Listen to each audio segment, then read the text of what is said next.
Hello and hi, it's Ashantis and I am back with week 2 of Love Island. Yes, I'm wearing sunglasses indoors because I think that this sunlight on my skin right now is absolutely giving, and also I cannot be blinded by the sunlight, so we're here.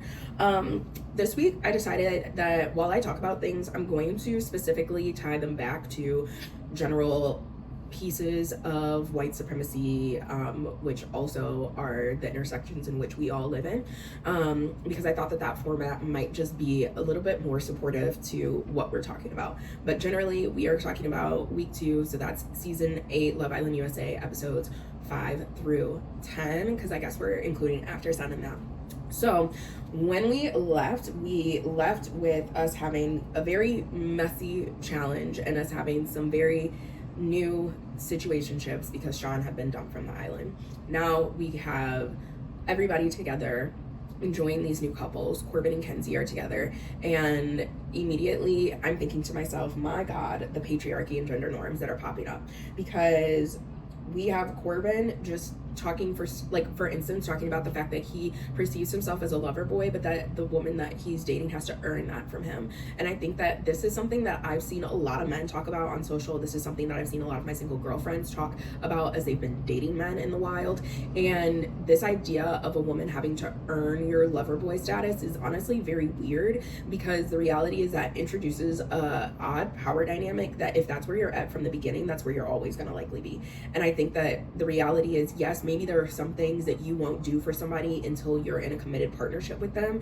I think that's something that women often have a hard time with. We find ourselves giving so much of ourselves so soon within the relationship before we have actually had the person show us that they are capable of not only reciprocating what we are giving them, but also are the person we want to share our energy with. I think that's okay. But this idea that somebody has to earn that from you is just like, we have to let go of that patriarchy. We have to let go of that gender norm. I think something else that really popped up for me in regards to patriarchy and gender norms is the way that Corbin keeps asking everybody for a kiss. Can I get a kiss from Kata? Can I get a kiss from Melanie? Like, babe, you have kissed all of these people in challenges. You want to explore. And I think it's okay that if you're both mutually feeling it to make that happen, but this asking when it doesn't feel like the other person is itching to do it is just a little, we gotta get rid of that. Kenzie multiple times says she loves having options, but then also that having a roster is a lot and it's complicated. And we'll talk about that a little bit more in the section where we talk about some of the interesting dynamics of them essentially all being in poly relationships, even though they all live by monogamy. But I think that it's important to keep in mind that Kenzie and women often are not used to having options, because we're so often taught that we should find somebody, lock it down, that be it, versus men are often taught that they should have a lot of options, because they have to see which woman is the best woman, because it really, the way that the patriarchy works, it really puts men on a pedestal, that they are this thing, this gift, this prize to be earned, in a way that's different from the way in which women are sometimes seen as trophies. One of the things I thought was really interesting at some point in episode 5, and when Melanie and Beatrice are talking, is that Melanie says to Beatrice that she's so lucky that she's athletic because boys get tired of pretty. And I think that is so interesting, because it's so often, and Beatrice actually talks about this a little bit on After Sun, but it's so often that we see that women who are into sports are often put into this category of, oh, you're a tomboy, or you are somebody who is possibly queer, and that's literally not necessarily the case. I even said in my last video that I had my eye on Beatrice, but she said she's not queer, so that's it. We don't question it any further. But I thought that was very interesting, and I think it's also very interesting because Beatrice obviously has a disability, and so for Melanie to kind of proposition it in this way is just, I don't know, that I think that had more to do with her trying to give herself comfort around the fact that she had to get called in, if I'm being honest. I think that one of the other things that's really interesting between patriarchy and gender norms is that Beatrice and Gabrielle finally talk about the fact that they have both dated partners that are significantly older than them, and I'm talking 18 to 21 years older. So I thought it was very interesting that both of them traditionally go for that, but then obviously being in the villa, they're a lot closer in age. I thought a very good example of the patriarchy popping up was also with Gabrielle when he was speaking with Soul, and he was like, you know what I want? And then she was like, yeah. And like, I just felt like she was like not into it. And I felt like it was a little bit of that example of when women are not like, we don't say no, but we don't also have an excited yes. And I think that that's often because we're worried about the ramifications of rejection. So we are just like so used to going into that autopilot of like, oh, let me just kiss you and get over with it. I've definitely done that a million times. And then the last thing that I have in this section is the fact that there is always a double standard within heteronormative relationships. Gabrielle thinks that he should be able to explore. He has explored in these episodes and speaking to Jen and speaking to Soul.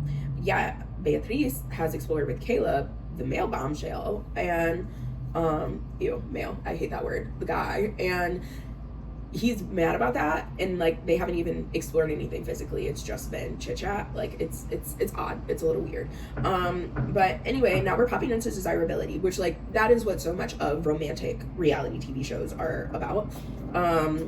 I think that Corbin and Kenzie's entire relationship is like a big piece of desirability. The fact that Kenzie is a blonde-haired, blue-eyed white woman, that is seen as very desirable within the black male community. And I am going to use that one there, black male community, because it is like if you can bag a blonde-haired white woman, blue-eyed white woman, then like you might as well be a white man as far as power and privilege is concerned. And then I think on the other side for Kenzie, like you can bag Corbin, a 6 foot plus black man, then like you've bagged a cool ass dude, because black men, though they are not at the top of power and privilege, they are at the top of the coolness when it comes to men. And with that though, Kenzie can be a southern white woman with the black man because Corbin is light skinned, and it's like not going to be as much of a deal as if like Corbin was Casey or Nia Shade. Clock that. When Kenzie lists all of the things that she likes about Corbin throughout these episodes, oftentimes she's listing looks things. And I think that goes to show how we so put a pedestal on the way, like the physical interactions, and we start there and then get into the emotional and, you know, do we want the same things in life? And I think that, like, I don't know, there's something to be said about how we put desirability on a pedestal there. Corbin, though, when he talks about his type, he talks about the physical as well. Like, they've got to look good to the eye. What does that mean? What does that mean to you? What does that mean in regards to what the relationship with colorism is, what the relationship with anti-fatness is, what the relationship with disability is? Like, those all are factors that come into what will account to what looks good to the eye. Anaya, I have to wonder, and I'm going to say this is not shade. I want to start there. This is absolutely not shade to Anaya. This is something that I think all black women need to do, all women of color. Frankly, this is something that I had to do for myself. Have you interrogated your relationship with colorism? Because when she was having that conversation with Casey about the fact that she could have gone after Sincere, she could have gone after Corbin, I found myself thinking, you did want to go after Sincere on the first night instead of Casey. And I don't feel like that was because Sincere is more attractive, more for you than Casey. I think it has to do for the same reason that Corbin is very interested in having somebody like Kenzie on his arm. The light-skinned black man still allows you to be in a black love relationship, and it also allows you to be with somebody who is more desirable. I don't know, but it just feels like there's something there to be interrogated. And again, it's no shade. It's absolutely no shade. I also think something to come in there is like Corbin is talking about how Melanie has talked about how Corbin is her type to a T. Yo soy dominicana. Have you interrogated your relationship with blackness? Colorism. We all should. KC seems to have values specifically around pro-black love, particularly within that combo with Anaya where he said that she was the blueprint. I'm gonna have to give you that one, babe. When Trinity asked Bryce if he was ever ugly, I love that you're very straightforward, queen. I really do. But then the fact that he, a 29-year-old LA model, replied with he got bullied for being attractive to the girls that he went to school with. Yeah. Yeah, that's so, you were actually born in the 90s of you. Also, I think it's very interesting how he tells Trinity that he is definitely into skinnier girls and not thicker girls, but I also think that it was really appropriate, and I love that Trinity explicitly had the conversation with him around the fact that she is not necessarily the beauty standard, specifically within Black or Latine people of the global majority, if you will, because typically we are not, our cultures have not been as anti-fat, and therefore also have just been in awe of women with curves. And so I appreciated that Bryce wanted to make her feel secure in the fact that he loves her body as it is. And also it just felt like there was a little bit of a like dig at anybody who doesn't have that type of body type. And we need to interrogate our anti-fatness Bryce. Kenzie, when she was trying to go back and forth between like, should I pick Caleb or should I pick Corbin? Which one do I look better with? Not how we should be choosing a man, babe. That's for everybody. Again, none of these are shades. This is literally us dissecting what is going on. And I do have a question for all of the people who have curly hair. I swear I saw more of y'all wearing bonnets on night one, and I would like to know where they went, where y'all told y'all weren't allowed to wear them. I have questions because I feel like Sincere is like the only one I see. A Sincere and Anaya are the only ones that are like for sure in a bonnet. But I'm like, the rest of y'all feel like they've somehow disappeared. What's going on? We should be comfortable wearing our bonnets. I know that that's a thing that we can have discomfort with. That is something I had discomfort with for a very, very, very, very, very long time. Like honestly, until more recent than I'd like to admit. But we must be okay with wearing our bonnets because we must be okay with protecting ourselves and our hair. Moving along. Oh, the last thing I have to say, the last moment of desirability that I wrote down was when Melanie had on that swimsuit, and I'm pretty sure it was Anaya who was like, girl, that swimsuit is so cute. And she had the cowboy hat. She goes, this is a win my man back look. I understand where you're coming from. I love that. And maybe this is just a baddie look. Maybe we can center dressing like baddies for ourselves. Just want to throw it out there as a concept for the babes. Okay, next section, when feedback feels unsafe. Obviously, this has to do with the argument that Melanie and Beatrice started to get into in last week's episodes. And I thought it was really interesting when Trinity told Beatrice, I felt like you had to get the last word in, because I did not feel like that was how Beatrice was approaching that conversation at all. But I do feel like she knew that it was better to just squash the entire situation with Melanie and to like be the more emotionally mature person and just like not, even though she was standing 10 toes down on the fact that Melanie was doing too much, and she was. I think that she was being the emotionally mature one to say like, hey, maybe I could have gone about it differently and we should squash this. This should be dead. It should be, good. And I really appreciated that. But I think that ultimately the reason that all happened is tied to what I just said this section was called, which is when feedback feels unsafe. And I think that for Melanie, there's just probably a multitude of reasons, as many of us have, that sometimes when we receive feedback, it simply feels unsafe, and we need to be aware of that and acknowledge that and be able to clock that for ourselves. And on the flip side of that comes people pleasing. Let's talk about her. Anaya 100% agreeing with Melanie. She knew Melanie was doing too much. She seemed to agree that Melanie was doing too much when Melanie wasn't part of that conversation, but I think she has the want to make everybody feel so heard, and you can let somebody know that their feelings are absolutely valid, and that does not mean that the actions that take place with it are necessarily aligned with that validity. It's okay to have more nuance than that. I'm with Beatrice. I would much rather, and we should all be okay with, clocking our friends and calling them in whenever they're doing something that isn't in alignment with who we know they want to be and who they want their characters to be. And we should be okay with receiving that feedback as long as it's done in a kind manner. Conflict is okay. Conflict is normal. Conflict is a part of the human experience. We don't have to be rude or shady to do it. We can just have a conversation, and it can be cool, and it can be chill, and we can learn and do better. Continuing on with that, when Sincere was listening to Melanie as a friend after that entire situation and then was mad and then having a conversation with her about it the next day, yes, I think it was good that he went and had a conversation with her about it and made sure that his feelings were heard and felt and all of that. But ultimately, he seemed to feel some type of way about her saying, can I have a conversation with you as a friend, from the jump? And he should have said that from the jump versus like doing the back and forth. And I think that goes to the fact that Sincere is definitely a people pleaser, and we can see that is happening time and time again in the way that he is even navigating this entire situation of trying to explore soul at the same time that him and Melanie are in their connection. And we'll talk about that a little bit more when we get to that poly section. But I think that ultimately that's what leads Sincere to continue to say like, I'm 100% for you, it's all you, it's all you, it's all you, while he's also like, let me make her breakfast, let me make sure I talk to her. That's not 100%, and that's okay, but that's not what 100% is. I do just want to quickly say, I don't know what section this really falls into, but the fact that y'all have 29-year-olds on the show is absolutely wild. There is absolutely no reason. Production, this is only towards production, this is not towards the cast, but production, you have no reason to have two 29-year-old men on a show where all of the women are between like 21 and 25. That's no. Somebody in that has a fully developed frontal lobe and the other does not. Either everybody in that hoe needs to be 26 and under, or y'all need to do a like 25 and up. Pick one.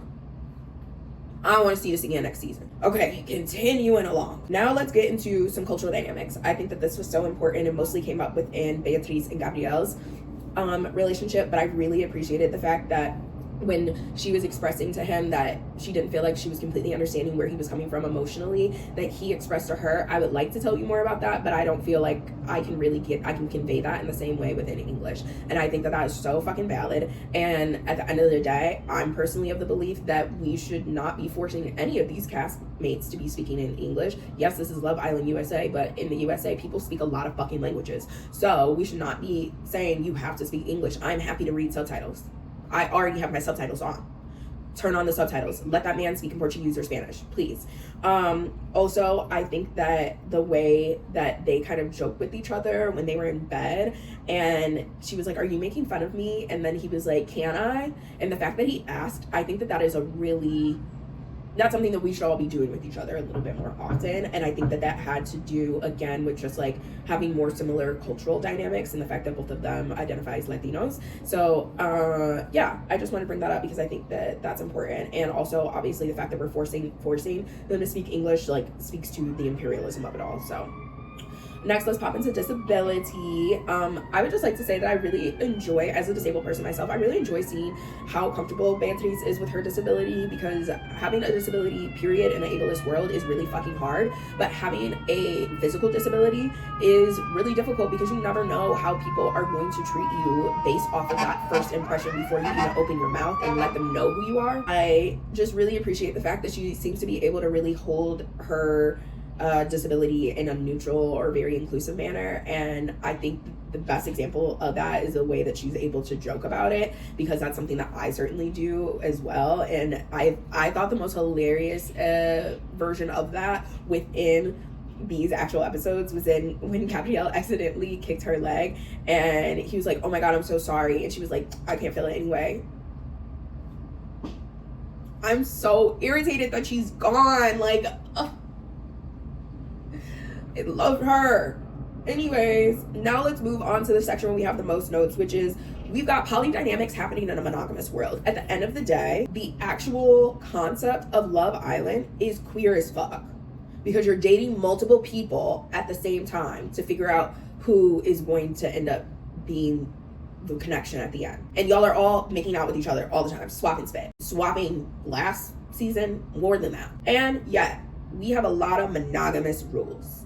Why? Our society is monogamous. Our society says monogamy is really the only way. I'm of the personal belief that if we never were introduced to the idea of monogamy, that a lot more people would end up probably being poly, but a lot of people don't want to do the work to be in an ethical polyamorous relationship. And some people don't have the capacity for a number of reasons based off of their own past. But this particular concept is a hot ass mess, and we're gonna get into it. Casey and Anaya, after the bed challenge, she straight up asks him, "What do you think about the bombshells?"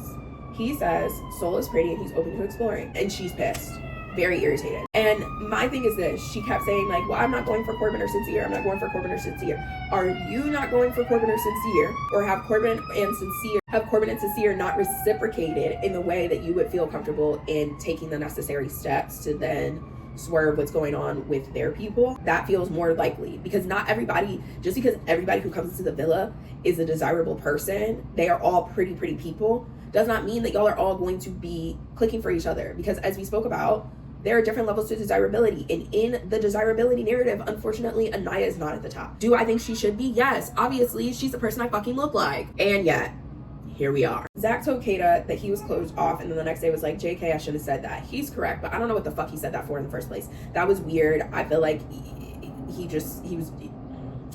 we need to think before we speak. I appreciated that Casey and Mel had a chat about the bed challenge and all of those things, and I think that Melanie was, doing what she was supposed to in regards to the general concept of the show. going ping-ponging between Corbin and Sincere. However, that man, you knew he was going to be pissed. And if the roles were reversed, you were going to be pissed. So I just, in a monogamous world, and Casey was right to tell her that, you know, it's important to explore and it's okay to explore, but this is that. When Sincere and Anaya had their conversation kind of along at the same time, I think I was a little disappointed, I'm not gonna lie. And Anaya saying to Casey later on that Sincere told her X, Y, and Z, because he straight up was like, don't tell him I told you. And I felt like that was on some like, I'm telling you because I'm trying to protect and care for you, but I'm also trying to protect and care like for my other friend. And I felt like she kind of put some words in his mouth too, but that whole conversation was her being like, I just feel like he's got me fucked up and I haven't had him fucked up. And it's like, again, have you not had him fucked up because you've been really intentional of just being like, fuck it, I'm not messing with Sincere, fuck it, I'm not messing with Corbin? Or has it more so been that like that's just not what has been reciprocated for them? Sincere likes Soul. Sincere needs to be honest about the fact that he likes Soul, and obviously we're about to see that honesty play out. I think that Zach and Jen connect, but it was really more on like a friendly level. When Caleb and Kata spoke, I really feel like Kata only did that because Zach had the conversation of like, we're closed off, actually we're not closed off, and actually I'm gonna explore with Jen. And I feel like honestly, like I don't see her and Caleb moving forward and in capacity, and that she was just doing it because he was doing it and she wanted a little tit for tat. And you know what, go off, New Hampshire baddie. Kenzie likes her some Caleb, and I'm intrigued to see what happens with the white people. Mel and Sincere, I think, are both hurt by each other's actions. Melanie has done some messy shit, Sincere has done some messy shit. They're trying to figure out how to make it work. They're not coupled anymore. I'm intrigued to see how things go with them not being coupled anymore. I love Beatrice that she said, I compete for medals, I don't compete for men. She said, I'm a monogamous queen, I know that about myself, and that's that. And I wish that some of you would have more boundaries. And when I say some of you, I'm absolutely speaking about my previous self as well, to be clear. I think that Gabrielle, the fact that he asked both of those bombshells for kisses goes again to the fact that like he wants to have like the poly rules, but he doesn't want Beatrice to have that, and like that's just so off. Zach is surprised that Bryce wanted to chat with Kata, and honestly I think we all were, and that whole situation could have never happened and that would have been okay. I really felt bad. Kata should have had her grilled cheese.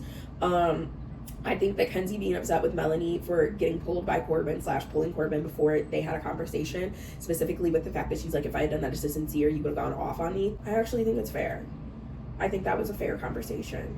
And I think that at the end of the day, after seeing everything that we saw during that bed challenge,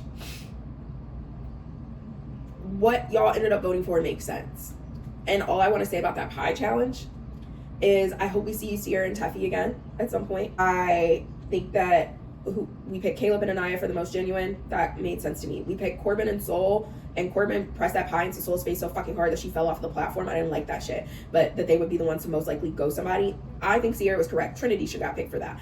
Who's most likely to stand up for you? Zach and Beatrice. Beatrice was correct, but Zach, he literally don't be standing up for Trinity all the time. I can't wait for fucking movie night. Most likely to throw you under the bus being Bryce and Melanie. Those tracked for me. The most likely to stop and help the stranger being Sincere and Kenzie didn't quite make sense to me, but okay. The most likely to sleep with your best friend's partner being Corbin and Kenzie. Corbin made sense. Kenzie didn't, and I think they just let him do that because he wanted to throw a pie in that girl's face. And honestly, that whole interaction in the back and forth was when I said, yeah, put her with Caleb. The most likely to string multiple people along being Sincere and Kenzie. For Sincere, that made sense. Jen ate with that. You're honest, but you're not sincere. Jen ate with that. But honestly, they also could have probably put Gabrielle. There were a couple that Sincere and Corbin got that I was like, Gabrielle should have been the answer, but I don't think they know that he should have been the answer. So very interesting. Most likely to tell you if you have something stuck in your teeth being Caleb and Beatrice makes sense. The most likely to break girl and guy code being Gabe and Soul. Gabe made sense. Soul did not make sense to me. It has no allegiance to anybody. She's a bombshell. The fact that y'all treat the bombshells like this is literally why that entire section of the poly like rules happening in a monogamous world is like a section, because like the poly dynamics, it's just y'all are mad at them for what? That's their job. That's what they're supposed to do as bombshells. What are we doing? Also, I would just like to finish this very long video with, I'm probably going to format this in a different way because I realized reading these notes and orders was like boop, boop, boop, boop, boop, boop, boop, ping pong. But I am just posting the video anyway because I am just forcing myself to put the content out, whether or not I think it's good. We're just releasing it to the world. And next time we're going to go by episode and pull those dynamics out. But I think that once again, the universe is moving things around. For the first 4 episodes, we had things get switched around because that first girl got kicked off before we even started filming. And then this time around, that app crashed, so we were supposed to have everybody recoupled in episode 8, but it didn't end up happening in episode 9. I think things might have been different had it happened in episode 8. I just do. But I'm intrigued to see where we go next time, and hopefully that video will also be under 35 minutes. Bye.